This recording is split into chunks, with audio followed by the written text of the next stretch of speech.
Today is another perfect day. I get paid to ride a motorcycle. A Harley-Davidson motorcycle. It doesn't get any much better than that. And my name is Terry Purdom, and I'm a cancer survivor with multiple myeloma. My job basically is to interact with the customers. My official job title is the Ambassador of Fun. I met Michael this morning for the first time, and I'm excited about it because he rode up on a Harley-Davidson, and we have a bond already. Michael is riding a Fat Boy. He's done quite a bit of customizing on it. And the other really neat thing about his bike is he has a custom paint job from Harley-Davidson, and they only did, I think, 75 of them.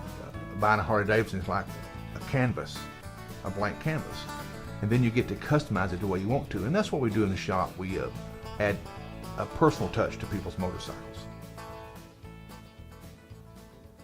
Back in about October 2004, I just wasn't feeling well. I went to a doctor that I had never used before, but he was my mother's doctor, and I really liked the guy. And he found my multiple myeloma on the first visit. So, of course, the first thing I do is I go home and Google my disease. Well, I tell people now, don't ever Google your disease unless you have a doctor sitting next to you. Because I really felt like my life was over. I mean, I was ready to pack it up, go to the funeral home and make arrangements. I was sent to visit with Dr. Mandel, a hematologist. And we had a great relationship right from the start. And he says, Terry, you have multiple myeloma. I looked at him and just smiled.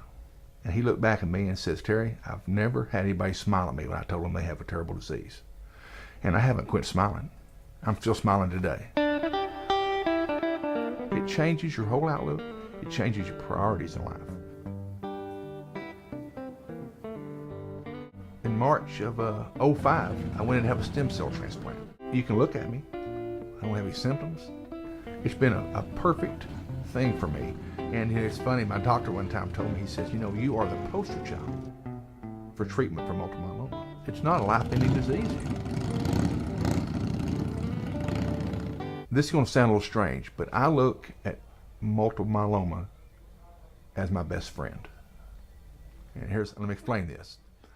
Your best friend makes you do things you would never do. It pushes you to be your best.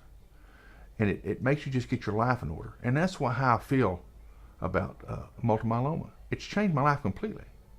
But I do understand at the same time it's a very dangerous disease that can take my life. I was always a caring person, but I never acted on it. But now, I put myself in front of people. I started getting involved in cancer causes. I started hanging out at the clinic more often. So I want other people with multiple myeloma to understand that it's not the end of your life. It can be managed with a simple pill, basically. I feel like I have a purpose in life and a cause. And right now, talking to you, I'm starting to have this feeling of sharing my story right now. It'd be very selfish for me to have this kind of treatment and the success I'm having with it and not letting somebody else see that. It gives hope to other people, and it gives hope to me. And if I can help one other person deal with cancer, and especially multiple myeloma, they look at me, my life's complete. This is the Center for Cancer and Blood Disorders. You know, I've given them permission to give patients, multiple myeloma patients, my cell phone number. Because I think it's good for someone that's just been diagnosed, and I've met some of them. They take it hard. And they look at me and they go, you have what I have? I said, yeah. But this is another family for me, is I trust them with my life. I edit a newsletter there at the clinic called Hope Elevated. So what we want to do is to try to get those people to share their stories, and that's what we're going to use the newsletter.